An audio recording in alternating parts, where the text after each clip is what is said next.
C'est ensuite au validateur de prendre action. Le système effectue automatiquement la transformation et la répartition des paniers en commandes. Le validateur a une mission: gérer et créer les commandes. Pour ce faire, il intervient pour gérer, en fonction de ce qu'il désire, le regroupement de certaines commandes entre elles ou, au contraire, la stricte séparation des commandes. Nous vous rappelons bien qu'à une commande correspond un colis.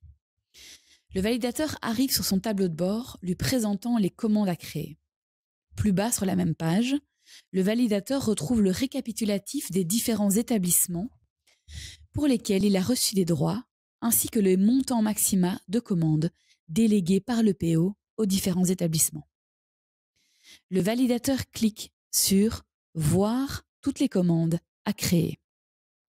La transformation des paniers en commandes et la répartition des parties de paniers par fournisseur sont automatiquement générées par le système. Le validateur arrive sur la page reprenant « Par établissement » toutes les commandes triées par fournisseur et qui attendent son aval. Il peut décider d'en regrouper certaines pour un même fournisseur. Il suffit pour cela de cocher les cases sur la gauche de l'écran et de cliquer sur « Commander les paniers sélectionnés ».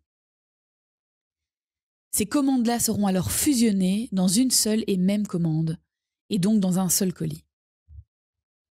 Le validateur peut aussi décider de séparer en commandes différentes toutes les lignes qu'il voit apparaître pour un même fournisseur. Dans ce cas, il coche une ligne et clique sur « Commander les paniers sélectionnés ». Il arrive alors sur l'écran récapitulatif de sa commande et doit remplir les champs obligatoires munis d'un astérisque et peut remplir les champs facultatifs. Nous attirons votre attention sur le champ apparaissant sur l'étiquette. Par exemple, le numéro de la classe à laquelle correspond la commande, qui sera présent directement sur le colis. Et ensuite, il clique sur « Créer la commande » pour les éléments sélectionnés. Le validateur reproduit l'opération avec les lignes suivantes.